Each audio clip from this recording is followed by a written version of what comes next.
तो हेलो बच्चों, last time हमने देखा था कैसे हमारा if else, nested if else, if ये सब काम करते हैं। एलिफ कैसे काम करता है, कैसे कंप्यूटर पता लगाता है कि भाई डिसीजन कैसे लेना है through the decision making statements, जो हमने लास्ट लास्ट लेक्चर में देखा था। अब इस वाली वीडियो में हम देखेंगे किस तरीके से हमारा लूप्स काम करता है, मतलब आइटरेटिव स्टेटमेंट्स। आइटरेटिव स्टेटमेंट्स पहले तो होती क्या है उसके बारे में देखेंगे, फिर हम समझेंगे आइटरेटिव को करते कैसे हैं। जरा देखिए, यहाँ पे हमारे पास पाइथन आइटरेटिव स्टेटमेंट्स के अंदर, पाइथन आइटरेटिव स्टेटमेंट्स को हम लूप्स भी कहते हैं। तो पाइथन लूप्स के अंदर हमारे पास दो टाइप के लूप्स होते हैं, व्हाइल लूप और for loop. While loop and for loop. आप देखोगे यार, अगर किसी ने कोई लैंग्वेज पहले से पढ़ी हुई है तो उसको पता होगा। पहली चीज एक बात समझिए कि मैं जो पढ़ा रहा हूँ आपको, मैं यही सोच के पढ़ा रहा हूँ कि ये आपकी पहली लैंग्वेज है। मैं ये बिल्कुल भी नहीं सोच रहा कि आप पहले से एक लैंग्वेज पढ़ के आए हैं, लेकिन मैं एक कंसिडरेशन लेके चल रहा हूँ, अगर किसी को पता होगा तो ऐसा होगा। अदरवाइज मेरा जो पढ़ाना है वो यही है कि आप अपनी पहली लैंग्वेज पढ़ रहे हैं। मैं ये बिल्कुल नहीं मान के चल रहा आप दूसरी पढ़ रहे हैं।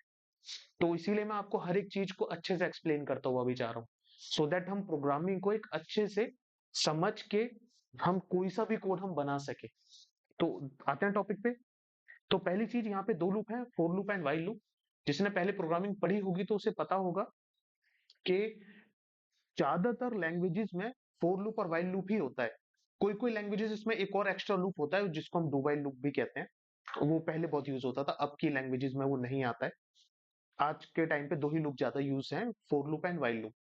आज जितने भी लैंग्वेजेस, दूसरी लैंग्वेजेस है, उन सब में व्हाइल लूप का जो तरीका है, मैक्सिमम लैंग्वेजेस में व्हाइल लूप का तरीका सेम टू सेम है, जो हम यहाँ पे भी देखेंगे। फोर लूप आपकी आधी लैंग्वेजेस में डिफरेंट तरीका है उसको एक्सप्लेन करने का, इसमें डिफरेंट है। मतलब फोर लूप का जो एक प्रोसीजर है, मैक्सिमम सारी लैंग्वेजेस में सिमिलर है, कोई डिफरेंस नहीं है, डिफरेंट नहीं है। लेकिन फोर लूप का आधी लैंग्वेजेस अलग तरीके से इसे एक्सप्लेन करती हैं, आधी लैंग्वेजेस अलग तरीके से। तो पाइथन में कैसे काम होता है हम उस पर गौर करेंगे। तो सबसे पहले हम व्हाइल को समझेंगे। जैसे ही हमारे को व्हाइल समझ आएगा देन हम फोर पे आएंगे। फोर को हम पहले नहीं देखेंगे। यहाँ पे हम सबसे पहले व्हाइल लूप को देखेंगे कि व्हाइल लूप क्या होता है, कैसे लूप क्या होता है, कैसे काम करता है। और सबसे पहले हम व्हाइल लूप को समझेंगे। तो यहाँ पे देखिए, पहले तो लूप होता क्या है, तो लूप को पहले समझते हैं फिर व्हाइल पे आते हैं। देखिए लूप होता क्या है, मान लीजिए आप कोड से लिख रहे हैं, ये कोई चार लाइन है आपके कोड में, जो आप देख रहे हो यार आपको बार बार लिखनी पड़ रही है। चार लाइन लेट से मैंने यहाँ पे लिखी, फिर से मुझे चार लाइन यहाँ पे लिखनी पड़ रही है, दोबारा again and again and again. एक set of line of code आपको जब बार बार रिपीट पे लिखना पड़े, तो उसमें एक्चुअल उसमें देखा जाए तो यार आपका काम बढ़ रहा है। आपके एक ही फाइल में आप number of lines of code भी ज्यादा हो रहे हैं, प्लस आप उसे रिपीट पे लिखे जा रहे हो। तो इस चीज को सॉल्व करने के लिए हम लूप का इस्तेमाल करते हैं। लूप में हम क्या काम करते हैं, एक सेट ऑफ कोड को, एक सेट ऑफ कोड मतलब हो सकता है एक लाइन का कोड हो सकता है एक से ज्यादा लाइन का कोड हो, इसीलिए हम उसे सेट ऑफ कोड कह रहे हैं। तो एक set of line of code को हम क्या करते हैं, एक आइट्रेशन में मूव करते हैं। कि मतलब हम उसे ऐसे करते हैं कि भाई एक सर्टेन कंडीशन के अंदर डाल देते हैं उस certain set of line of codes को, और हम उसको बताते हैं कि आपको इतनी बार अपने आप को रिपीट करना है। लेट से मैंने कहा सर्टेन लाइन ऑफ कोड पांच बार रिपीट होना चाहिए, तो ये पांच बार रिपीट होगा। उसका एक तरीका है कैसे रिपीट करते हैं, बस मोटा मोटा मैंने आपको बताया कि लूप का मतलब क्या होता है। लूप का मतलब सिंपल है, एक set of line of code को आप एक सर्टेन नंबर तक एग्जीक्यूट कर सकते हो, again and again and again. तो बस हर एग्जीक्यूशन को एक आइट्रेशन कहते हैं, इसीलिए हम इसे आइट्रेटिव स्टेटमेंट भी बोलते हैं, फोर लूप और व्हाइल लूप को। तो यहाँ पे देखते हैं करते कैसे हैं। तो पहली चीज मैंने आपको याद करो, स्टार्टिंग में आपको बताया था कि भाई कंप्यूटर एक क्या है आपके लिए, बेवकूफ मशीन, जिसको आपको जब इंस्ट्रक्शन आप दे रहे हो, मतलब जब आप कोडिंग कर रहे हो, तो आपको हर एक चीज एक्सप्लेन करनी है। आप उससे ये एक्सपेक्ट नहीं कर सकते कि भाई साहब आपको मैं इतना बताऊंगा बाकी आप खुद समझ लो। वो ऐसा नहीं करेगा। वो उतना ही काम करेगा जितना आप उसे करने को बोलोगे, ना कम ना ज्यादा। जैसे मैंने कहा भाई साहब एक सर्टेन लाइन ऑफ कोड को आपको एक सर्टेन नंबर ऑफ टाइम्स तक एग्जीक्यूट करना है, तो मुझे उसे बताना पड़ेगा स्टार्ट कहां से करना है, मुझे उसे एक्सप्लेन करना पड़ेगा स्टार्ट कहां से करना है, और एंड कहां पे करना है। पहली चीज, स्टार्ट कहां से करना है और एंड कहां पे करना है। दो हो गया, पहला स्टार्ट, दूसरा एंड, तीसरा इंपॉर्टेंट चीज, how to end. How to end, ये तीन इंपॉर्टेंट स्टेटमेंट है जो लूप के लिए जरूरी है। पहला स्टार्ट, दूसरा एंड, तीसरा हाउ टू एंड। एक्सप्लेन करते हैं एक एक करके। पहली चीज, पहले एक वेरिएबल डिक्लेयर करते हैं, जैसे यहाँ पे हुआ। इसको देखते हैं, इसको समझते हैं, इससे आपको व्हाइल लूप भी समझ आ जाएगा। तो ये जो मेरा लिखा है आई इक्वल टू वन, ये मेरे लिए कौन सी स्टेटमेंट है? Start statement. ये मेरे लिए कौन सी स्टेटमेंट है? Start statement. उसके बाद मेरा लिखने का जो इसका सिंटैक्स है वो सिंपली क्या है, आप व्हाइल लिखते हो सारा स्मॉल लेटर्स। उसके बाद आप एक कंडीशन लिख देते हो। कंडीशन को चाहो तो ब्रैकेट में लिखो, चाहो तो आप ओपन लिख सकते हो बिना विदाउट ब्रैकेट। दोनों ही तरीके वैलिड है। तो लेट्स से मैंने विदाउट ब्रैकेट लिखा, मैंने लिखा व्हाइल आई की वैल्यू लेस देन 6। व्हाइल के साथ एक कंडीशन आती है, वो कंडीशन क्या बताती है आपको? How to end. वो कंडीशन क्या बता रही है? How to end. Oh sorry, वो कंडीशन आपको क्या बताती है? एंड के बारे में, कि एंड कैसे होगा। वो कंडीशन आपको क्या बता रही है? एंड के बारे में। समझ पाए? एंड के बारे में। इसके बाद आप इसके अंदर अगर कोई कोड लिखना चाहते हो, तो हमने लास्ट टाइम बात किया, इंडेंटेशन होता है, जिसके थ्रू हमें पता लगता है कि एक पर्टिकुलर लाइन के लिए कितने इसके अंदर कोड आ रहे हैं, इतनी लाइन इसके अंडर आती हैं। तो यहाँ पे मैं कह रहा हूँ व्हाइल के अंडर मेरे को लिखना है प्रिंट। प्रिंट करनी है आई की वैल्यूज। ठीक, स्टार्ट पॉइंट में लिख चुका था आई इक्वल टू वन। उसके बाद मैंने लिखा प्रिंट करना है आई को। अब उसके बाद देखो नेक्स्ट लाइन में मैंने क्या लिखा है, आई प्लस इक्वल वन, या इसको सिंपल भाषा में लिखते हैं I equal to I plus one. I equal to I plus one, इसका मतलब क्या है? ये स्टेटमेंट मेरी क्या है? How to end statement. ये मेरी कौन सी स्टेटमेंट है? How to end. और ये मेरी कौन सी स्टेटमेंट है? एंड। और ये मेरी कौन सी स्टेटमेंट है? स्टार्ट। अब एक एक करके मतलब समझते हैं इसका। तो सबसे पहले होगा क्या, कंप्यूटर ने देखा आई की वैल्यू है वन, वन से करना है शुरू। फिर लूप के अंदर वो गया, उसने देखा आई की वैल्यू क्या 6 से कम है, कि जब तक उसकी वैल्यू 6 से कम है वो चलता चला जाएगा। मतलब एंड पॉइंट मेरे लिए क्या होगा, कि जब वो 6 से ज्यादा हो जाए। जब तक वो 6 से कम है वो एग्जीक्यूट होता रहेगा, रुकेगा नहीं।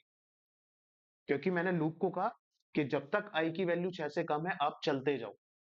क्योंकि मैंने उसे एंड पॉइंट बता दिया, लेकिन अभी तक ये नहीं बताया कि वो एंड को, एंड तक पहुंचेगा कैसे। तो ये जो मेरे इसके अंदर स्टेटमेंट मैंने लिखी है I equal to I plus one, तो यहाँ पे देखिए काम कैसे कर रही है। सबसे पहले मान लीजिए कोड रन कैसे करेगा। कोड सबसे पहले देखेगा आई की वैल्यू है वन। उसके बाद लूप को देखेगा, वाइल, वाइल को देखते हुए समझ जाए कि भाई आइट्रेशंस परफॉर्म करनी है, कितनी बार करनी है वो एक इसको करते हुए पता लगेगा उसे। तो उसने देखा आई की वैल्यू लेस देन 6 है, क्या ये कंडीशन मैट हो रही है? हमने देखा आई की वैल्यू है one, one is less than 6, हमने कहा हाँ जी ट्रू है।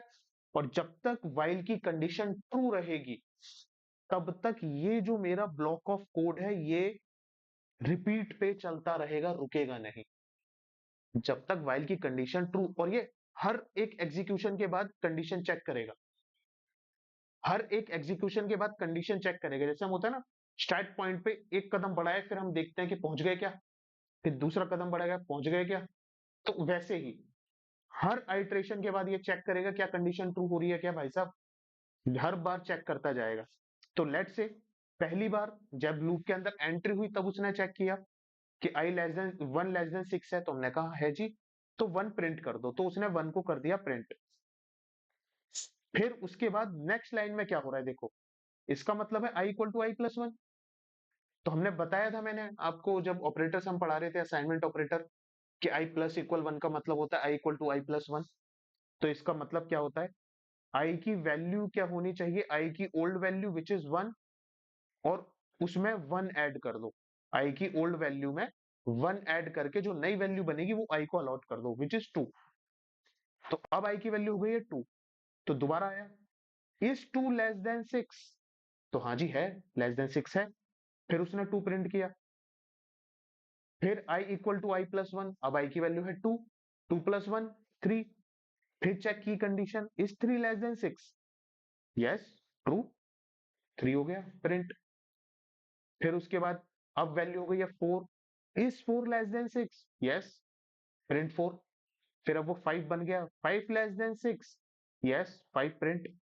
अब आइए, जब i की वैल्यू हो गई है ना 5, ओ सॉरी i की वैल्यू हो जाएगी अब 6, जैसे ही i की वैल्यू 5 थी प्रिंट हुई, उसके नेक्स्ट लाइन में i की वैल्यू हो गई अब 6, तो अब वो चेक करेगा इज 6 लेस देन 6, तो नो।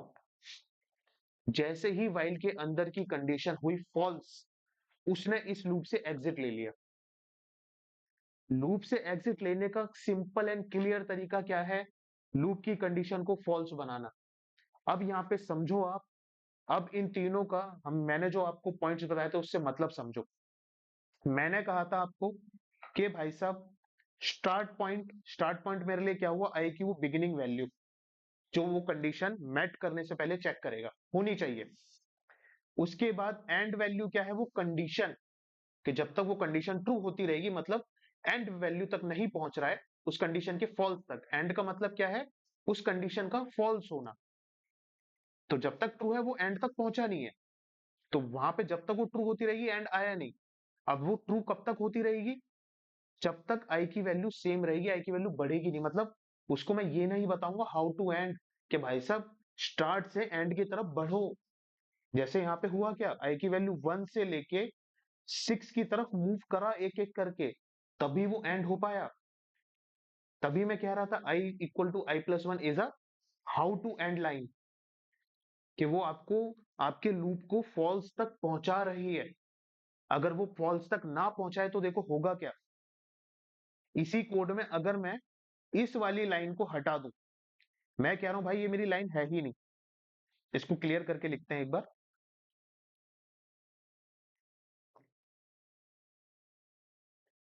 मान लेते हैं मैंने यहां पे कहा मेरी ये लाइन है ही नहीं। अब बात करते हैं, मैंने कहा ठीक है, आई की वैल्यू है 1, उसने फिर चेक किया is 1 less than 6, true, print किया 1। फिर उसके बाद दोबारा चेक किया इज 1 लेस देन 6, हाँ जी, फिर प्रिंट किया 1। ऐसे 1 1 प्रिंट होता जाएगा, कब तक? जब तक वो कोड चलता जा रहा है तब तक। ये कोड कभी रुकेगा ही नहीं। आपका ये जो कोड है कभी भी रुकेगा ही नहीं। आपका ये कोड कभी भी रुकेगा ही नहीं। समझ पा रहे हैं? क्यों नहीं रुकेगा? क्योंकि आपने इसे क्या बताया? आपने इसको स्टार्ट बताया। स्टार्ट बता दिया भैया आई इक्वल टू 1 है। आपने एंड बता दिया भाई साहब, जब तक कंडीशन फॉल्स नहीं होती, आई की वैल्यू जब तक लेस देन 6, जब तक ग्रेटर देन 6 मतलब लेस देन 6 से ऊपर नहीं जाती, तब तक ये चलता रहेगा। एंड वो है इसका लेस देन 6 से ऊपर चला जाए। लेकिन आपने ये बताया ही नहीं यहाँ से यहाँ तक पहुंचना कैसे है। मतलब ये चीज हट गई, हाउ टू एंड वाली, जिसकी वजह से क्या हुआ, कंप्यूटर ने तो आपकी बात ही मानी। उसने कहा हाँ जी ठीक है, स्टार्ट कर दिया है मैंने, तो एंड भी कर देंगे। लेकिन आप बताना भूल गए मालिक कि एंड तक जाना कैसे है। तो इसीलिए ये वाला कोड क्या हो जाएगा, एक तरीके से आप कह सकते हो ये वायरस की तरह काम करेगा।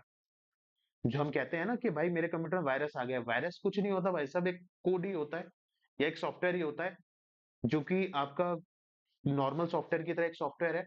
बस फर्क क्या है, उसका जो आउटपुट है, जो उसका रनिंग है, वो मेरे कंप्यूटर के लिए हार्मफुल है। जैसे ये क्या काम कर रहा है, मेरे रैम को यूज करे जा रहा है बार बार, या मेरे रैम में जगह ज्यादा ले रहा है, मेरे प्रोसेसर को बहुत यूज करेगा ये। भले ही बहुत छोटे अमाउंट में यूज करेगा, लेकिन करता चला जाएगा और हल्के हल्के करके बड़ा होता चला जाएगा। समझ पाए? और ये कभी रुकेगा नहीं, अनस्टॉपेबल कोड है ये। जैसे होता है ना, मेरा कोड अपने आखिरी लाइन एग्जीक्यूट की और एंड हो गया, ये कोड एंड ही नहीं होगा, आपको फोर्सफुली इसे एंड करना पड़ेगा।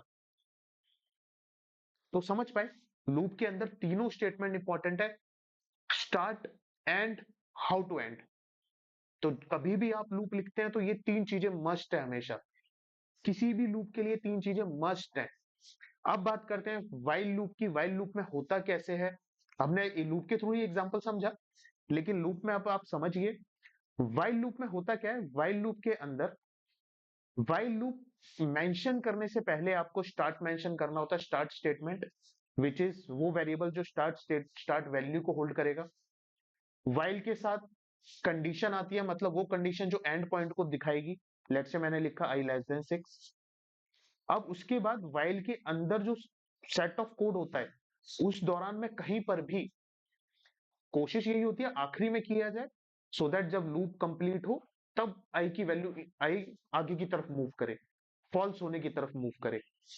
तो वही चीज आखिरी में लिखा जाता है, वरना आपकी मर्जी है, आप अपने कोड के अकॉर्डिंग, अगर आपको ऐसा लगता है आपको बीच में मेंशन करना चाहिए, आप बीच में भी कर सकते हो। ऐसा कोई हार्ड रूल नहीं है कि आखिरी में ही करना है, पहले ही करना, आप कभी भी कर सकते हो। लेकिन मैंने जनरल बताया, ज्यादातर लोग एंड में लिखते हैं, ताकि आपका लूप जब कंप्लीट हो जाए तब आई की वैल्यू एक एक करके बढ़ती चली जाए, ताकि वो फॉल्स की तरफ लूप कंप्लीशन के बाद पहुंचे। अब यहाँ पे आते हैं, यहाँ पे होगा क्या, जो आपकी हाउ टू एंड स्टेटमेंट है वो आपके कोड के अंदर, आपका जो ब्लॉक ऑफ कोड है उसके अंदर लिखी जाती है। वाइल लूप में ये तीनों स्टेटमेंट ऐसे लिखी जाती हैं अलग अलग तरीके से। फोर लूप का तरीका अलग है इस चीज को समझने का, लेकिन वाइल लूप को हमने देखा, वाइल लूप में क्या होता है वो ऐसे लिखी जाती है। अब अगर फोर लूप का मैं आपको बताऊं, फोर लूप में क्या होगा, फोर लूप का तरीका क्या है मेंशन करने का, उसका जो सिंटेक्स है लिखने का तरीका वो ये है। फोर आई इन, आप एक फंक्शन का यूज करते हो विच इज कॉल्ड रेंज।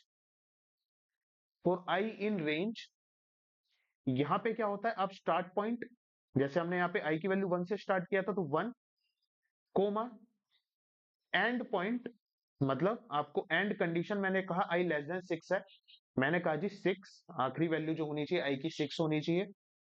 उसके बाद आपको एक एक करके बनाना है, तो आपने लिख दिया यहाँ पे 1।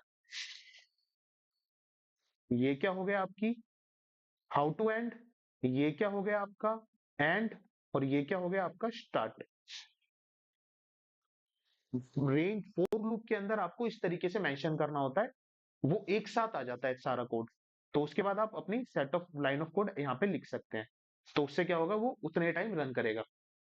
1 से शुरू होगा, एक एक करके बढ़ेगा, और जैसी वैल्यू 5 6 होगी वो रुक जाएगा। समझ पाए आप, फोर लूप का तरीका है ये। वाइल लूप का तरीका डिफरेंट है, फोर का डिफरेंट है, लेकिन दोनों लूप तीनों स्टेटमेंट तो यूज करते ही हैं, start and how to end. Without these three statements they can not work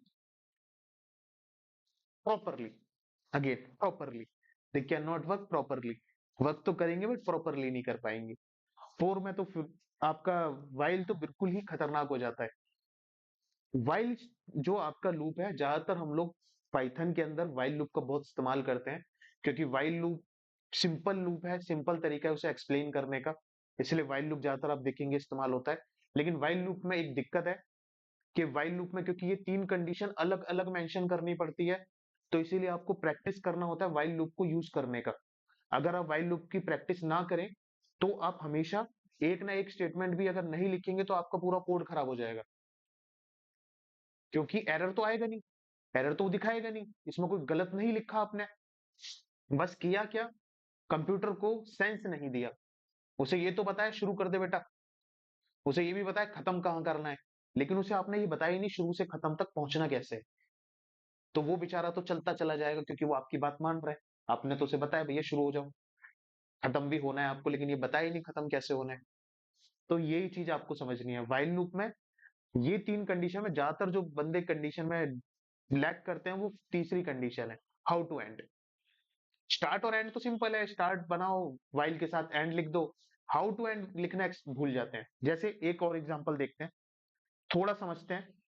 अब जैसे मान लो मैंने लिखा यहाँ पे, इसी एग्जांपल का थोड़ा अलग तरीके का, यहाँ पे एल्स है लेकिन ये भी इस पे आएंगे।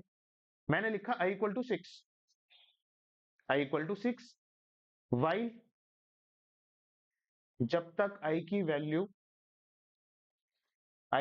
जब तक क्या है, आई की वैल्यू जब तक ग्रेटर देन 1 है, आई की वैल्यू मैंने कहा ग्रेटर देन जब तक 1 है, तब तक प्रिंट करो आई को। वो होगा क्या, वो आई को प्रिंट करता चला जाएगा। यहाँ पे स्टार्ट कहां से किया उसने, 6 से। अब लेकिन एंड वो कहां पे करेगा, मैं कह रहा हूं वो एंड करेगा जब उसकी वैल्यू हो जाएगी 1। तो इसका मतलब मुझे स्टार्ट से एंड पे जाने के लिए हर बार आई की वैल्यू एक एक करके कम, दो दो कर, आप जरूरी नहीं यार वो I equal to I plus one ही लिखो, आप कुछ भी लिख सकते हो, I equal to I plus two लिखो, कोई कह के नहीं गया। बस आपको उसे हमेशा बताना पड़ेगा हाउ टू एंड। तो लेट से मैं यहाँ पे लिख रहा हूँ कि भाई एक एक करके कम करने को, तो मेरे को क्या, लेट से दो दो करके कम कर रहा हूं मैं, यहाँ पे मैंने लिखा I equal to I minus two, क्योंकि यहाँ पे समझिए बड़ी वैल्यू से छोटी वैल्यू पे एंड हो रहा है, तो कम करना है मुझे, बढ़ाना नहीं है। ऊपर में क्या था, छोटी से बड़ी पे एंड होना था, तो बढ़ते हुए आगे बढ़ रहा था वो, यहाँ घटते हुए आगे बढ़ रहा है। लेकिन यहाँ पे कैसे घट रहा है वो, बाय टू, हर बार दो वैल्यू उसकी कम हो रही है। तो फर्स्ट टाइम हुआ, फर्स्ट टाइम क्या हुआ, आई की value is six, six is greater than one, आज ये ट्रू है, प्रिंट कर दो सिक्स को, बहुत बढ़िया हो गया। उसकी नेक्स्ट लाइन में आई की वैल्यू सिक्स से दो कम हो गई, फोर हो गई, दोबारा चेक हुआ, is four greater than one, हाँ जी ट्रू है, फोर प्रिंट कर दिया जी। दोबारा आए, हाँ जी, अब दोबारा फोर में दो कम, दो हो गया, चेक किया, इज दो ग्रेटर देन वन, हाँ जी है, तो ठीक है जी, टू प्रिंट हो गया। फिर आए, दो में दो माइनस, जीरो हो गया, फिर चेक किया, is zero greater than one, उन्होंने कहा जी नहीं, बिल्कुल नहीं। अब जी बिल्कुल नहीं, तो फिर क्या हुआ, उसने इस कोड को देखा तक नहीं। जैसे ही व्हाइल लूप की कंडीशन फॉल्स होती है, वो ऑटोमेटिकली इसके आगे वाली लाइन ऑफ कोड जो होता है उसकी तरफ मूव कर जाता है। वो ऐसा नहीं है एंड होने के बाद भी एक अपने अंदर के कोड को एग्जीक्यूट करे, नहीं, वो अंदर का कोड उसका तब तक एग्जीक्यूट होता है जब तक वो कंडीशन ट्रू है। जहां कंडीशन हुई फॉल्स, उसने आगे वाले कोड्स पे मूव कर जाना है। लेट से मेरे यहाँ चार लाइन ऑफ कोड था, फिर मेरा वाइल यहाँ पे मेंशन था, फिर चाइल्ड लाइन ऑफ कोड यहाँ था। तो जब तक मान लेते हैं वाइल की स्टेटमेंट जब तक ये ट्रू है तब तक ये रन है, ट्रू पे ये रन है, फॉल्स होते ही इसने नेक्स्ट लाइन पे मूव कर जाना है। ये बताया क्या, ये ना समझ पाए। तो जब तक उसने ट्रू रहना है, उसका सेट ऑफ कोड रन होना है, फॉल्स होती है उसने नेक्स्ट लाइन पे मूव कर जाना है, क्योंकि वो वाइल को फिर देखेगा भी नहीं। समझ पा रहे हैं वाइल काम कैसे गया, कैसे हमारा लूप काम किया। तो लूप के अंदर आपको यहाँ पे देखना है, क्योंकि आप जब स्टार्ट और एंड करते हो ना, हाउ टू एंड से आप डिसाइड करते हो कि कितनी बार मुझे लूप को रन करवाना है। लेट से मैंने कहा कि भाई मैं चाहता हूं मेरा लूप 6 बार रन हो, तो मुझे ये कैलकुलेशन अपने आप करनी पड़ेगी कि मैं स्टार्ट पॉइंट किसे दूं, एंड पॉइंट किसे दूं, और हाउ टू एंड तक कैसे पहुंचूं। लेट से मैंने कहा मुझे 6 बार रन कराना है, मैंने कहा आई की वैल्यू वन दे देते हैं, वाइल के अंदर मैं लिख देता हूं जब तक आई लेस देन इक्वल सिक्स है। सही बात है ना, जब तक वो वन के बाद टू होगा, टू के बाद थ्री होगा, सिक्स तक ये वैलिड रहेगी कंडीशन, वन से लेके सिक्स तक। उसके बाद जो भी मेरे को कोड लिखना है मैंने लिखा, और आखिरी में लिख दिया I equal to I plus one. तो पहले आई की वैल्यू वन थी, वन के लिए ट्रू, कोड प्रिंट, फिर आई की वैल्यू टू हुई, टू के लिए ट्रू, प्रिंट, ऐसे सिक्स तक प्रिंट हुआ। मतलब ये लूप कितनी बार काम किया, six times. Seventh time condition होगी फॉल्स और वो मूव कर जाएगा आगे। तो ये आपको सोचना पड़ता है कंप्यूटर को बताने से पहले, क्यों, क्योंकि आप कंप्यूटर से काम निकलवाना चाहते हो। तो यहाँ पे आप एज अ डेवलपर आपको दिमाग में ये क्लियर रखना है कि अगर मुझे कंप्यूटर से काम लेना है तो इसे हर एक चीज बतानी ही पड़ेगी। अगर मैं इसे नहीं बताऊंगा तो ये कुछ अपने आप से कुछ समझेगा ही नहीं, ये तो उतना ही करेगा जितना मैंने बता दिया। तो यहाँ पे मैंने इसे बता दिया कि भाई साहब आपको शुरू करना है और एंड करना है, लेकिन ये नहीं बताया हाउ टू एंड करना है, नहीं कर पाएगा बेचारा, वो तो चलता ही चला जाएगा, कोड कोड में गलती नहीं होगी, एरर नहीं आएगा आपका, लेकिन कोड रुकेगा भी नहीं। तो आपको ये समझना है कि कंप्यूटर को बताने से पहले आपको क्लियर होना चाहिए आपको बताना क्या है और कैसे समझाना है उसे, ये भी क्लियर होना चाहिए। क्योंकि अगर मान लो आपने कुछ अलग समझा दिया, उसका उसको कुछ और मतलब पता रहा, वो कुछ और करके निकल जाएगा। तो इस बात पे फोकस करना है। तो एक बार इस पे आते हैं, अगला वाला कोड। मैंने यहाँ पे लिखा आई इक्वल टू वन, इसमें एल्स भी इस्तेमाल कर सकते हैं वाइल के साथ। तो मैंने लिखा I equal to one, while I less than six, तो वही सेम ऊपर वाला कोड, जब तक आई की वैल्यू लेस देन सिक्स है तब तक ये चलता जाएगा, रुकेगा नहीं। अंदर मैंने आई की वैल्यू एक एक करके बढ़ा भी रहा हूँ हर बार एंड में। तो होगा क्या, वन से लेके फाइव तक ये प्रिंट करेगा, जैसी 6 होगी प्रिंट नहीं करेगा, क्योंकि 6 में लूप फॉल्स हो जाएगा और बाहर आ जाएगा। अब होगा क्या, जब वाइल की कंडीशन होगी ना फॉल्स, आप चाहते हो जब तक वाइल की कंडीशन ट्रू थी मेरा सेट ऑफ कोड रन होता रहे, लेकिन आपने एक सिचुएशन बनाई, आपने कहा नहीं यार, जब तक ट्रू हो रहा है मेरा सेट ऑफ कोड तो रन हो, लेकिन जब ये फॉल्स हो ना, तो एक एक सेट ऑफ दूसरा कोड है, जब ये वाइल फॉल्स हो तब वो प्रिंट हो जाए, बस एक बार ही हो, लेकिन वो वाइल के फॉल्स होते ही वो प्रिंट हो, मुझे ये भी चाहिए। तो आप ये भी कर सकते हो। होगा क्या, वाइल जैसे ही फॉल्स होगा तब एल्स वाला कोड रन होगा। वाइल की कंडीशन जैसे ही फॉल्स हुई, उसने एल्स का कोड बस वन टाइम रन किया और बाहर, क्योंकि एल्स एक ही बार रन करेगा, जैसे ही वाइल फॉल्स हुआ वो तो रिपीट पे रहा ही नहीं, वो तो आगे बढ़ गया था, तो एल्स वाला कोड रन हो गया। बहुत ज्यादा यूज होता नहीं है एल्स वाले का, ये बस पाइथन थोड़ा दे देता है।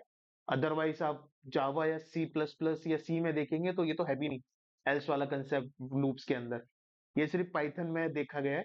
पाइथन और दो तीन लैंग्वेज और हैं जो ये करती हैं, लेकिन आपका अगर मेजर लैंग्वेज ओल्ड लैंग्वेज देखो तो उनमें नहीं होता, और इसका यूज भी नहीं है इतना, बहुत यूज नहीं कर पाते हम।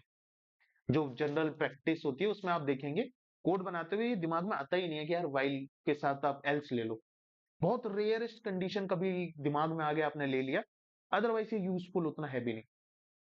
हमारे लिए इंपॉर्टेंट है बस लूप कंडीशन, आइटरेटिव स्टेटमेंट्स, कि भाई साहब मुझे एक सेट ऑफ कोड को कितनी बार रन कराना है मुझे सोचना पड़ेगा, क्या सोचना पड़ेगा, शुरू कहां से करूं, खत्म कहां करूं, और शुरू से खत्म तक पहुंचू कैसे, ये तीनों चीजें उसे लूप को बतानी पड़ेंगी, मतलब कोड को बतानी पड़ेगी कंप्यूटर को, सो दैट वो ये चीज को कंप्लीटली कर पाए सक्सेसफुली।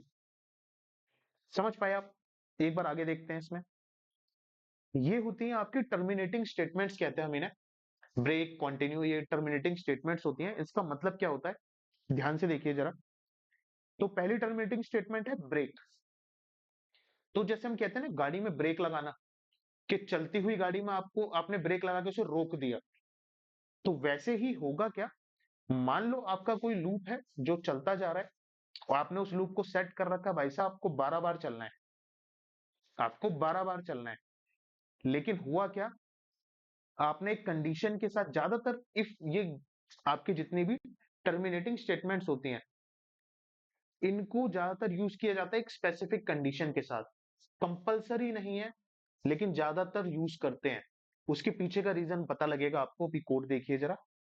एक कंडीशन के साथ मैंने अपना ब्रेक स्टेटमेंट, ब्रेक को डायरेक्टली इस तरीके से, इसका सिंटैक्स है ब्रेक, आप बस ब्रेक लिख दीजिए हो गया काम। तो मैंने ब्रेक लिखा है, यहाँ पे ब्रेक स्टेटमेंट लग गई। होगा क्या, मान लो 12 लूप चल रहे थे, किसी एक स्पेसिफिक पॉइंट पे इफ की कंडीशन हो गई ट्रू, उसने देख लिया ब्रेक, तो ब्रेक को देखते ही होगा क्या, अब मान लो सेवंथ आइट्रेशन पे ये काम हुआ, आगे बची हुई 8 9 10 11 और 12, ये आइट्रेशन अभी बची थी, तो ये वाली आइट्रेशन लगेंगी ही नहीं। जिस पर्टिकुलर आइट्रेशन पे ब्रेक स्टेटमेंट दिख गई, उसके बाद की आइट्रेशन परफॉर्म ही नहीं होंगी, वो उस लूप से एग्जिट करने का तरीका होता है। ब्रेक स्टेटमेंट क्या होता है, एक करंट लूप में कंटिन्यूस लूप से निकलने का तरीका होता है ब्रेक स्टेटमेंट, कि एक स्पेसिफिक कंडीशन ट्रू हो जाए तो इस लूप को फर्दर कंटिन्यू मत करो, बाहर निकल जाओ, इसका मतलब ये होता है ब्रेक का। अब इसके साथ इफ ही क्यों लगाते हैं, मतलब कंडीशन ही क्यों लगाते हैं, समझिए।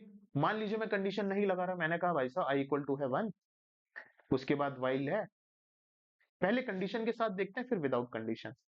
वाइल है तो सेमी कोड देख लेते हैं ना, ये जो हमारा कोड मेंशन्ड है, इसमें मैंने कहा भाई साहब आई है मेरा 1, स्टार्ट स्टेटमेंट मैंने कहा बहुत बढ़िया, एंड स्टेटमेंट जब तक आई लेस देन 6 है मैंने कहा और भी बहुत बढ़िया, स्टार्ट और एंड का पता लग गया। उसके बाद प्रिंट करते रहो वैल्यूज आई की, मैंने कहा जी ठीक है बहुत बढ़िया, आई की वैल्यू 1 है, 1 लेस देन 6 है, 1 प्रिंट हो गया। उसके बाद कंडीशन चेक हो रही है, क्या 1 3 के बराबर है, तो मैंने कहा जी नहीं 1 तो 3 के बराबर नहीं है। मैं ठीक ओके, फिर कोई दिक्कत नहीं, आपकी ये दो स्टेटमेंट रन नहीं होंगी, या ये दो सॉरी, आपकी ये वाली स्टेटमेंट रन नहीं होगी।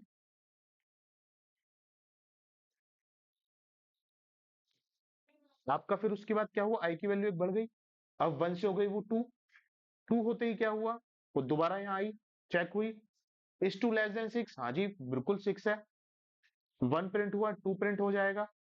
फिर उसके बाद चेक होगा इस टू क्या टू थ्री के बराबर है, तो नहीं जी। फिर आया, फिर एक ऐड हो गया, थ्री हो गई, तो three is less than six, हाँ जी है, प्रिंट कर दो जी थ्री, बहुत बढ़िया हो गया। अब फिर चेक हुआ क्या थ्री थ्री के बराबर है, मैंने कहा जी हाँ है तो फिर उसके अंदर का कोड रन हुआ, अंदर देखता है वो ब्रेक, ब्रेक देखते ही क्या हुआ, उसने इस लूप से एग्जिट मार लिया, जो आगे के लाइन ऑफ कोड थे उन्हें देखा, नहीं तो अगर यही एंड था तो कोड खत्म। चलना चाहिए था इसे, फोर और फाइव को भी प्रिंट करना चाहिए था, जहां तक हमने पढ़ा था कि लूप ये वन से लेके फाइव तक प्रिंट करेगा, लेकिन फोर और फाइव क्यों नहीं प्रिंट कर पाया, क्योंकि उसके एक करंट उस पे जो लूप रनिंग लूप था उसके अंदर एक ब्रेक स्टेटमेंट आ गई, मतलब ब्रेक लग गई, टर्मिनेटिंग हो गया वो, इसीलिए इसे टर्मिनेटिंग स्टेटमेंट भी बोला जाता है। तो ब्रेक का इस्तेमाल करते हैं एक करंट लूप से या एक रनिंग लूप से निकलने के लिए, एक सर्टेन आइटरेशन पे, सर्टेन कंडीशन पे। अगर मान लो मैं ये कंडीशन नहीं लगाऊं, मैंने कहा जी भाई साहब ये कंडीशन है ही नहीं, ये कंडीशन है ही नहीं, तो होगा क्या, जरा ध्यान से देखो। मैंने कहा कंडीशन ही नहीं है, ब्रेक स्टेटमेंट डायरेक्ट लिखी हुई है, इसी लाइन के अंदर है, यहाँ पे स्पेस है, स्पेस आप काउंट ना करें, इसी लाइन के अंदर माने, वरना स्पेस देंगे तो काउंट ही नहीं होगा। तो यहाँ पे हमने कहा ब्रेक स्टेटमेंट है, तो अब देखिए काम कैसे होगा। आई की वैल्यू है वन, बहुत बढ़िया, वन लेस देन सिक्स, बहुत बढ़िया, प्रिंट हुआ वन, हाँ जी हो गया प्रिंट वन, वन प्रिंट। उसके बाद देखिएगा ब्रेक, वो बाहर, फटाफट बाहर, पहली आइट्रेशन में ही बाहर, आगे की आइट्रेशन तो भूल जाओ क्योंकि आपने ब्रेक लगा रखा है पहली आइट्रेशन पे ही। मतलब ये है, इसको अगर मैं रिलेट करूं, आपने गाड़ी में गियर डाला, रेस दे रहे हो लेकिन ब्रेक लगा के, और कह रहे हो गाड़ी आगे बढ़ नहीं रही है, बढ़ी कहां से भाई साहब, पहले बार में थोड़ा ना ब्रेक मार देते, रेस देते हुए आगे ही नहीं बढ़ोगे आप। तो वैसे ही ब्रेक स्टेटमेंट का यूज इसीलिए हम स्पेसिफिक कंडीशन के साथ करते हैं, ताकि ऐसा ना हो पहली आइटरेशन में वो बाहर, हम चाहते हैं स्पेसिफिक कंडीशन कभी भी अगर मैच होती है तब बाहर हो, हमेशा बाहर ना हो। मतलब ये कि इसका एग्जांपल अगर मैं ऐसे यूज करता हूं तो कैसे करूंगा, मेरे पास मान लो एक सिचुएशन है, मैंने कहा भाई एक सर्टेन सेट ऑफ कोड है, इसे रन करते रहना है, इसको तुम एक काम करो 100 बार रन कर दो, लेकिन याद रखना 100 बार के दौरान अगर इसमें कुछ ऐसा होता है तो रुक जाना यार, फिर 100 बार नहीं करना, फिर वहीं रुक जाना।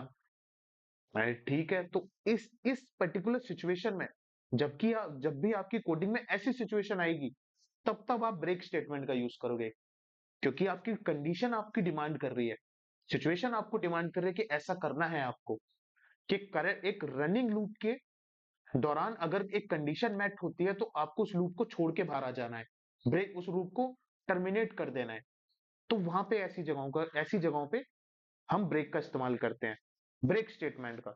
तभी आप समझे, ब्रेक के साथ ज्यादातर हम एक स्पेसिफिक कंडीशन के अंदर ही ब्रेक को लगाते हैं, ऐसा नहीं कि ब्रेक डायरेक्ट लिख दें, ऐसा करेंगे तो पहली बार में ही बाहर हो जाएगा। आगे बढ़ते हैं, दूसरी terminating statement which is continuous. अब कॉन्टिन्यू स्टेटमेंट को समझते हैं, कॉन्टिन्यू स्टेटमेंट है क्या। जैसे ब्रेक स्टेटमेंट आपने पढ़ा, एक रनिंग लूप में किसी भी पर्टिकुलर कंडीशन पे बाहर निकल आना, लेकिन मैंने कहा यार एक काम करो ना, मैंने कहा लूप तो चलता रहेगा, मेरा लूप 100 बार चल रहा है, लेकिन मान लो किसी पर्टिकुलर आइट्रेशन में 100 आइट्रेशन होनी है, लेकिन एक आइट्रेशन के दौरान एक कंडीशन मैट होती है किसी एक पर्टिकुलर मूवमेंट पे, लेट से ये मेरा सेट ऑफ कोड था, यहाँ पे बहुत सारी लाइनें थी, इस लाइन के बीच में यहाँ पे एक लाइन थी, इसमें मैंने कॉन्टिन्यूअस स्टेटमेंट लगा रखा है विद कंडीशन।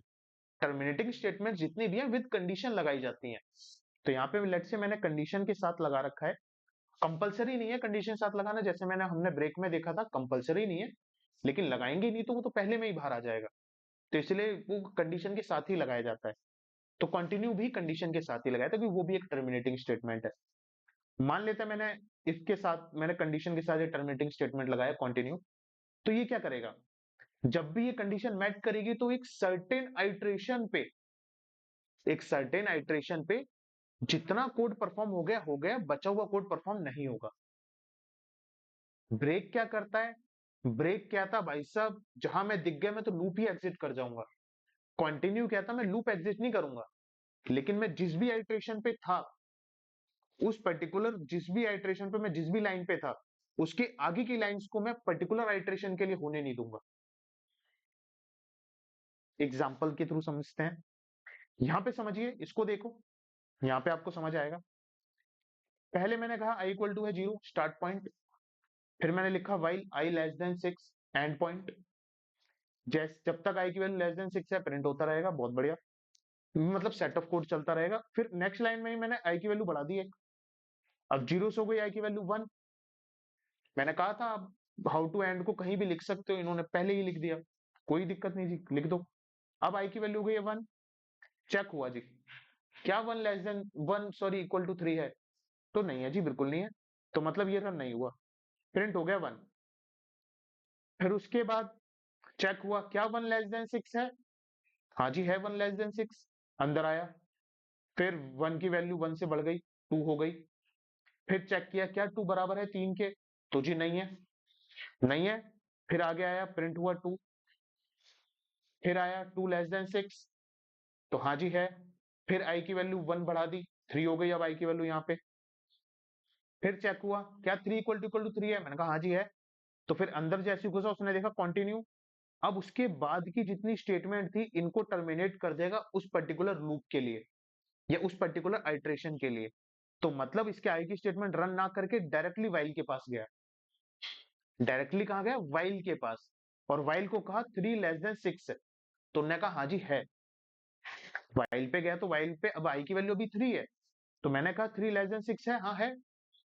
तो आगे आगे बढ़ा, आई वाई की वैल्यू, ओ आई की वैल्यू हो गई 4। इफ में गया, 4 क्या 3 के बराबर है? नहीं, प्रिंट हुआ 4। सेम प्रिंट हुआ 5। 6 प्रिंट पे वो होगा नहीं, क्योंकि 6 पे एक कंडीशन फॉल्स हो जाएगी। तो यहां देख रहे हो, होना चाहिए था 1 2 3 4 5, लेकिन 3 पे क्या हुआ, जहां पे 3 को प्रिंट होना था उससे पहले वो कंटिन्यू स्टेटमेंट आ गई। मतलब जैसे ब्रेक को मैं कह सकता हूं लूप टर्मिनेशन, लूप को वो टर्मिनेट कर देती है, वैसे ही मैं कंटिन्यू को क्या कह सकता हूं, आइट्रेशन टर्मिनेटर, कि वो एक पर्टिकुलर आइट्रेशन को टर्मिनेट कर देती है एक पर्टिकुलर पॉइंट पे, कि जहां पर भी कंटिन्यू दिखा उसके आगे का जो कोड है उसको रन नहीं होने देती उस पर्टिकुलर आइट्रेशन के लिए। समझ पाए आप कि कंटिन्यू सिंपली क्या काम कर रहा है यहाँ पे हमारे लिए? एक आइट्रेशन को ब्रेक कर रहा है, एक पर्टिकुलर आइट्रेशन को आगे बढ़ने से ब्रेक, आगे बढ़ने नहीं दे रहा है एक सर्टेन पॉइंट पे। लेकिन ब्रेक क्या काम कर रहा है? ब्रेक कह रहा भाई साहब मैं तो लूप को ही आगे बढ़ने नहीं दूंगा, जहां पर मैं आ गया मैं लूप ही आगे बढ़ने नहीं दूंगा। कंटिन्यू कह रहा मैं पर्टिकुलर आइट्रेशन को आगे बढ़ने नहीं दूंगा। तो इन दोनों का ये इस्तेमाल है। कंटिन्यू को कैसे करें?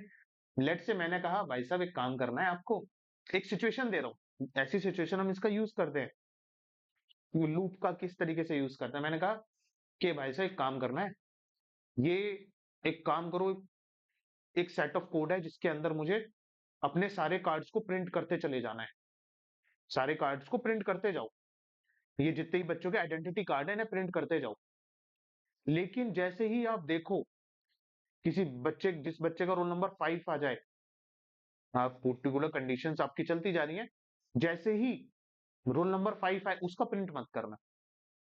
तो मैंने क्या किया, लूप के अंदर वो लगा दिया, लूप में आइट्रेशन लगा दी लूप से। अब उसके बाद मैंने क्या काम किया, मैंने एक पर्टिकुलर कंडीशन फिट कर दी, भाई रोल नंबर इक्वल टू जैसी 5 हो, फिर उसे प्रिंट नहीं करना, मतलब प्रिंट आखिरी में लिखा लूप, और उससे पहले मैंने कंटिन्यू स्टेटमेंट विद कंडीशन लगा दी। तो जैसे ही 5 होगा कंटिन्यू ट्रिगर हो जाएगा, और 5 वो प्रिंट, 5 का जो वो रोल नंबर में जो भी डिटेल मुझे प्रिंट करनी है वो होगी नहीं, डायरेक्टली 6 पे चली जाएगी, अगर मैं एक एक करके बढ़ा रहा था तो। समझ पाए? तो इससे ये तरीका है आपको कि कंटिन्यू को सही से यूज भी करना। अगर मान लीजिए कंटिन्यू को आप सही से यूज नहीं करते, थोड़ा भी दिक्कत लेते हो, तो फंस जाओगे आप बहुत खतरनाक। जैसे मैं बताता हूँ एक सिचुएशन, एक बच्चे ने गड़बड़ की थी लास्ट टाइम, वो बहुत खतरनाक थी।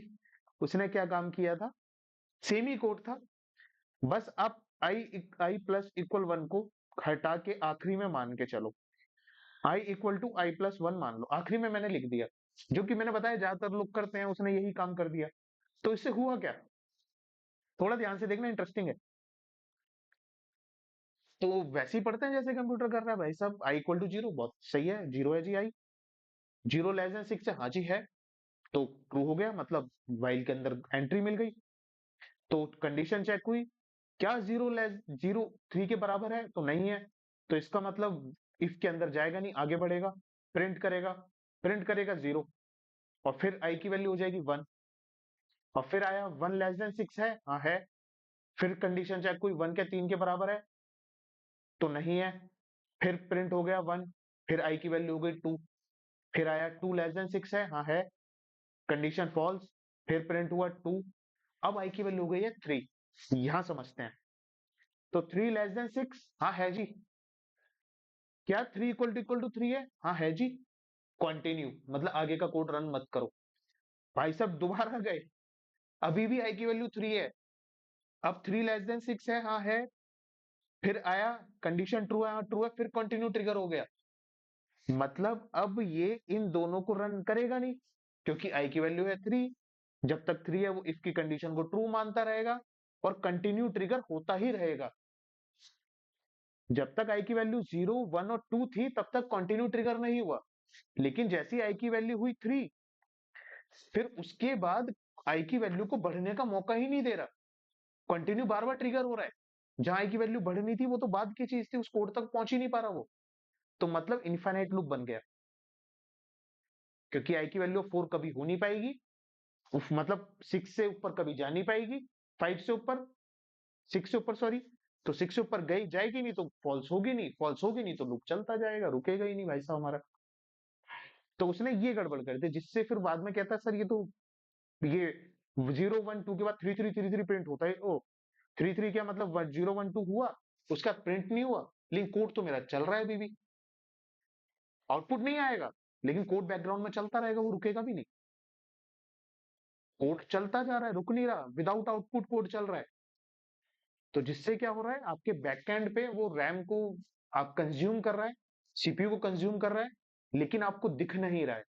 क्योंकि दिखने का, इससे पहले जो हमने देखा था सिचुएशन, वहां पे क्या था, वो प्रिंट कर रहा था तो मतलब दिख रहा था कि भाई ये चलता ही जा रहा है। यहाँ पे तो चलता जा रहा है, दिख भी नहीं रहा। तो ये गड़बड़ होती है। तो आपको इसीलिए बहुत केयरफुली यूज करना है अपनी स्टेटमेंट्स को, कि एंड, स्टार्ट, स्टार्ट और एंड, और हाउ टू एंड। बहुत ध्यान से करना है, और ये सोच के करना है कि कंप्यूटर इसको कैसे देख रहा है। क्योंकि अगर आप ये सोच के नहीं करोगे, अगेन आप ऐसे ही इनफाइनाइट लूप क्रिएट करते चले जाओगे। मतलब आप जो टास्क करवाना चाहते हो वो नहीं होगा। एट द एंड बात ये है, आप जो करवाना चाहते हो वो नहीं होगा, जिससे क्या होगा, फंसे रह जाओगे। तो समझ पाए आप कंटिन्यू के बारे में? तो ये चीज इंपॉर्टेंट थी। अब आते हैं वही इनफाइनाइट लूप जो मैंने आपको बताया था, कि भाई साहब आप अगर बताओगे नहीं फॉल्स कैसे होना है, तब तक तो भाई साहब हमारे चलते जाएंगे। उन्होंने रुकने का माना ही नहीं, ठाना ही नहीं, वो तो कहता है भाई साहब रुकना ही नहीं है। अब आते हैं दूसरा टॉपिक, नेस्टेड वाइल लूप। अब मैंने नेस्टेड आपको इफ में ही बताया था, नेस्ट का मतलब होता है एक के अंदर एक के अंदर एक। तो वैसे ही नेस्टेड वाइल को मैं क्या कह सकता हूँ, जब एक वाइल लूप के अंदर एक वाइल लूप हो, ऐसे ही जितनी मर्जी आप चेन्स क्रिएट कर सकते हो। एक के अंदर एक के अंदर एक करके आप जितनी मर्जी चैन क्रिएट कर सकते हो। तो इसको हम क्या कहते हैं, नेस्टेड वाइल लूप। जैसे एग्जांपल ये देखिए, मैंने क्या किया, आई की वैल्यू है 1, जे की वैल्यू है 5, दो स्टार्ट पॉइंट लिए। फिर मैंने पहला वाइल लिया जिसके अंदर मैंने एंड पॉइंट मेंशन किया आई लेस देन 4। फिर इसी इसी लूप के अंदर एक और लूप, जे लेस देन 8, उसका मतलब जे, अंदर वाले वाइल लूप का एंड मेंशन किया। फिर मैंने प्रिंट किया क्या, आई, आई के बाद वो प्रिंट क्या होगा, आई प्रिंट होगा, आई की वैल्यू इज 1। उसके बाद कोमा प्रिंट होगा, उसके बाद जे की वैल्यू प्रिंट होगी। क्योंकि प्रिंट के अंदर ब्रैकेट में आप सेपरेटेड बाय कोमास जितने भी वैल्यू मेंशन करोगे, वो सारी वैल्यू एक के बाद एक के बाद एक प्रिंट होती चली जाएंगी। लेट्स से मैंने कहा 5 6 7, तो वहां पे क्या प्रिंट होगा आपका, 5 6 7 ऐसे प्रिंट होके आएगा आपको, क्योंकि आपने वहां मेंशन किया कि 5 को प्रिंट होना है। कोमा का मतलब होता है एक से ज्यादा वैल्यू को जब प्रिंट करते हैं तो कोमा से सेपरेट करता हूं सारी वैल्यूज को। तो 5 को प्रिंट करना है, 6 को प्रिंट करना है और 7 को प्रिंट करना है। तो इसलिए उसने 5 भी प्रिंट किया, 6 भी किया, 7 भी किया। लेकिन मुझे लुक में क्या दिखेगा, 567 उसने प्रिंट कर दिया, लेकिन उसने एक्चुअली तीन अलग अलग वैल्यू प्रिंट किए हैं। तो आगे बढ़ते हैं। यहाँ पे देखते हैं, यहाँ पे भी सेम लॉजिक लग रहा है। पहले उसने आई को प्रिंट किया, आई की वैल्यू क्या थी 1, फिर उसने इसको प्रिंट किया कोमा को, क्योंकि कोमा इज अ स्ट्रिंग, तो कोमा प्रिंट हो गया। उसके बाद जे की वैल्यू को प्रिंट किया, जे की वैल्यू इज 4, प्रिंट हो गया। उसके बाद नेक्स्ट टू स्टेटमेंट में जे की वैल्यू 1 से बढ़ गई, आई की वैल्यू 1 से बढ़ गई। अब देखिए होगा क्या, नेस्टेड नेस्टेड लूप्स को समझना पड़ेगा हमको, बहुत इंटरेस्टिंग होता है नेस्टेड लूप को समझना। इसकी पहली आइट्रेशन के लिए अंदर वाले लूप को अपनी सारी आइट्रेशन कंप्लीट करनी पड़ेगी। कैसे, ध्यान से देखो। तो यहां पे सबसे पहले हुआ क्या, जैसे ही इस वाले वाइल लूप ने कहा 1 <4, कहा जी ओके 1 <4, तो जब तक 1 <4 है, अंदर की कंडीशन, अंदर जो कोड है वो रन होता रहे, अंदर जो कोड है वो रन होता रहे, इसको इंश्योर करना है। हाँ जी ठीक है, जब तक आई 1 <4 है, मतलब आई की वैल्यू जब तक <4 है तब तक होता रहेगा। तो पहले में 1 <4 हुआ, तो मतलब अंदर वाला कोड एग्जीक्यूट होगा ब्लॉक। तो जैसे ही अंदर वाले कोड को एग्जीक्यूट होने गया, तो उसने देखा एक और वाइल, तो इस वाइल के अंदर गया, उसने कहा भाई साहब J <8, जे है 5, 5 <8, हाँ जी ट्रू है। जैसे ही ये ट्रू हुआ, तो इसने कहा भाई साहब अब देखो, अब ये सिचुएशन आ गई है, मेरे अंदर जो कोड है वो तब तक रन करते रहो जब तक मैं फॉल्स ना हो जाऊं। तो इसने कहा जी ठीक है करेंगे। तो पहली बात, जे की वैल्यू क्या थी 5, 5 <8 ट्रू, प्रिंट हुआ। ये सेम 1 <4, आई जे की वैल्यू क्या हो गई, जे की वैल्यू एक बढ़ गई, मतलब 6 हो गई जे की वैल्यू। आई की वैल्यू हो गई है यहाँ पे 2, लेकिन वो इस वाले, इसको नाम दे देते हैं पहला लूप, इसको दूसरा लूप, वो अभी भी दूसरे लूप के अंदर है। तो दूसरे लूप में उसने चेक किया, इज 6 <8, हाँ जी ट्रू है, 6 <8 है, फिर आया प्रिंट हुआ। आई की वैल्यू लेकिन अब हो गई है 2, और जे की वैल्यू अब हो गई है 6, जे की वैल्यू अब हो गई है 6। अब यहाँ आते हैं, फिर आया, फिर उसने जे की वैल्यू एक बढ़ा दी, आई की बढ़ा दी, तो अब जे की वैल्यू कितनी हो गई है 7, आई की वैल्यू हो गई है 3। अभी भी वो दूसरे लूप के अंदर है, क्योंकि पहले लूप ने जब उसे अंदर भेजा तो दूसरे लूप में वो एंटर कर गया, तो जब तक दूसरे लूप को वो एग्जिट नहीं करता तब तक वो पहले लूप में दोबारा नहीं आ पाएगा। तो देखा है पहले लूप के अंदर ही है, लेकिन पहले लूप के अंदर भी एक लूप है, वो उसके अंदर है, तो पहले उसे उस लूप से निकलना होगा, तभी वो बाहर वाले लूप को देख पाएगा। तो उसने जैसे ही देखा कि भाई साहब अब क्या है, जे की वैल्यू इज आपकी 7, 7 <8, हाँ जी है, तो प्रिंट कर दो। प्रिंट क्या कर दो, आई की वैल्यू इज 3, 3 <7, 3 <7, फिर जे की वैल्यू बढ़ गई, अब जे की वैल्यू हो गई है 8, आई की वैल्यू हो गई है 4, जे की वैल्यू हो गई 8, आई की वैल्यू हो गई 4। फिर आए, फिर अभी भी अंदर वाले सेकंड लूप में 8 <8, तो फॉल्स। जैसे ही फॉल्स हुआ, तब उसने सेकंड लूप को एग्जिट किया, और जैसे ही सेकंड लूप को एग्जिट किया, तब पहले लूप का पहला आइट्रेशन कंप्लीट हुआ। मतलब पहले लूप के हर आइट्रेशन के लिए दूसरे लूप को अपनी पूरी आइट्रेशंस कंप्लीट करनी पड़ेंगी। समझ पा रहे हो, एग्जाम्पल, मैंने कहा ये मेरा वाइल लूप है, इसको 8 बार चलना था, इसके अंदर एक वाइल लूप है, इसको 7 बार चलना था। तो 8 लूप, 8 आइट्रेशन पहले लूप को फॉलो करनी है, दूसरे लूप को 7 आइट्रेशन, लेकिन दूसरा लूप पहले के अंडर है। तो हुआ क्या, फर्स्ट लूप की हर आइट्रेशन के लिए सेकंड लूप को हर बार 7 बार रन करना पड़ा। मतलब 1 था तो ये 7 बार रन हुआ, जब वो दूसरी बार रन हुआ तब भी ये 7 बार हुआ। ऐसे करते करते जब तक वो 8 पहुंचे, 7 बार रन होता गया, हर आइट्रेशन के लिए वो 7 बार रन हुआ, क्योंकि वो उसके अंदर का पार्ट है, उसको कंप्लीट होना ही होगा अपने कोड को कंप्लीट करने के लिए। और वो कोड उस किसका पार्ट है, बाहर वाले लूप का। तो समझ पाए, इसको नेस्टेड लूप कहते हैं।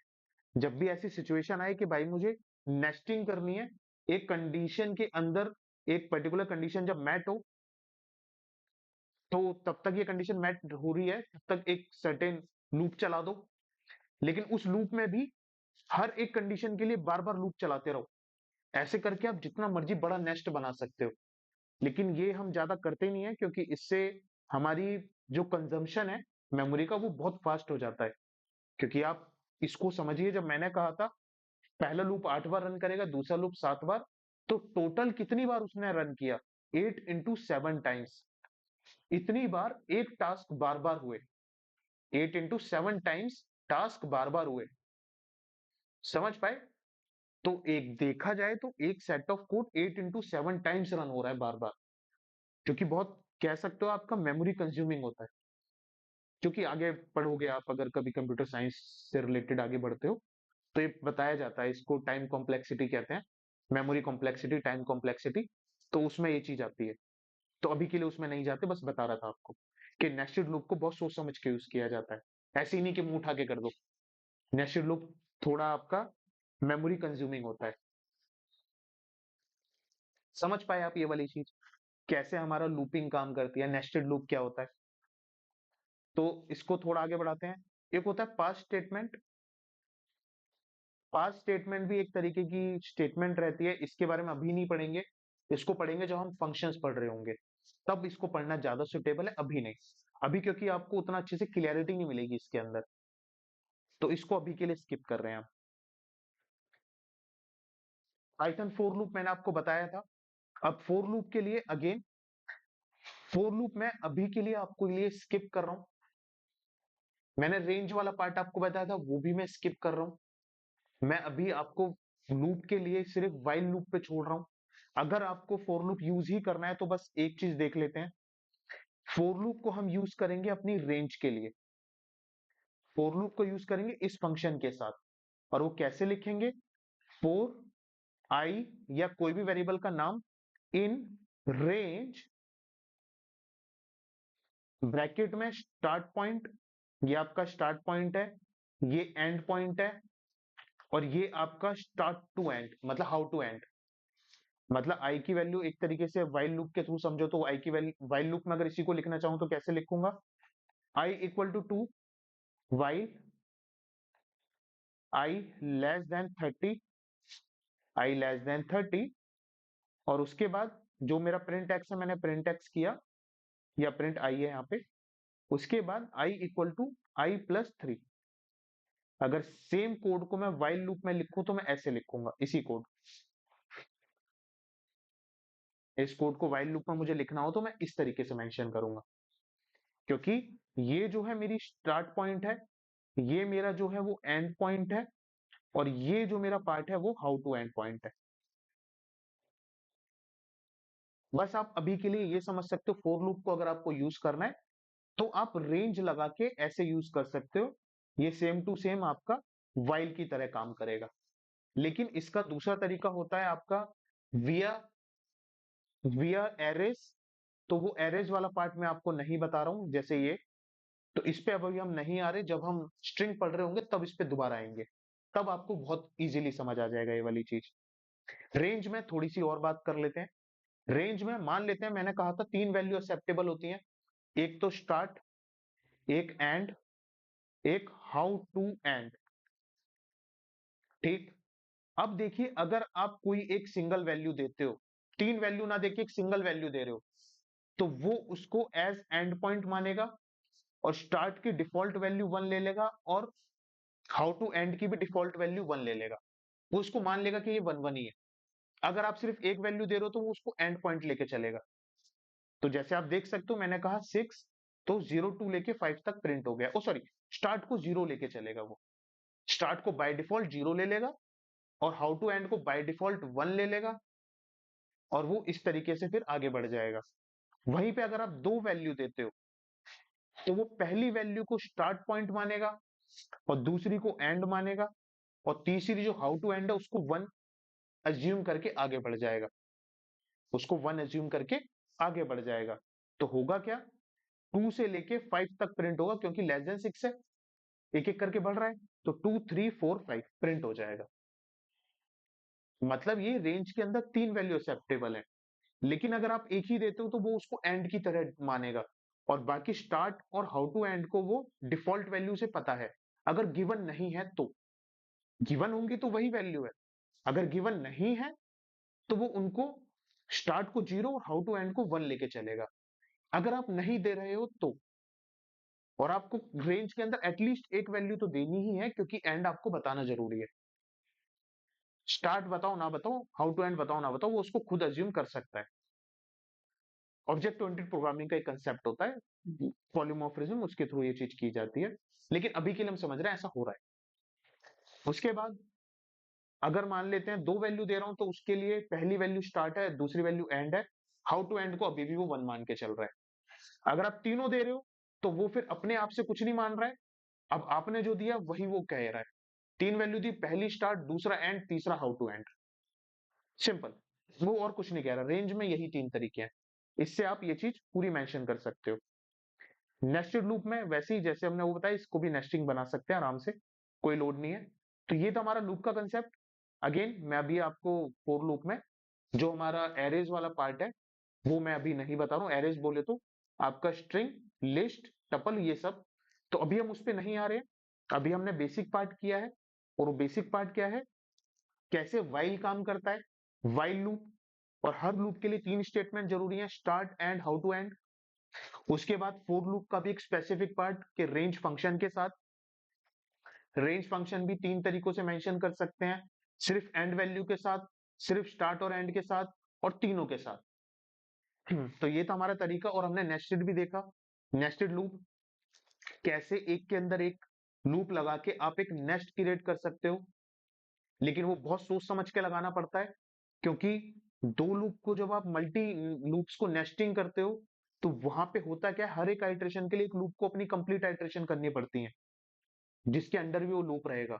तो बहुत सोच समझ के करना पड़ता है, क्योंकि अगर आपने माइंड में बिना सोचे उस कोड को लिखा है, तो मतलब आपने कहीं ना कहीं बहुत कंफ्यूजन क्रिएट की है। तो इसीलिए बहुत सोच समझ के ही ऐसे कोड बनाने होते हैं। ऐसे कोड की प्रैक्टिस करेंगे।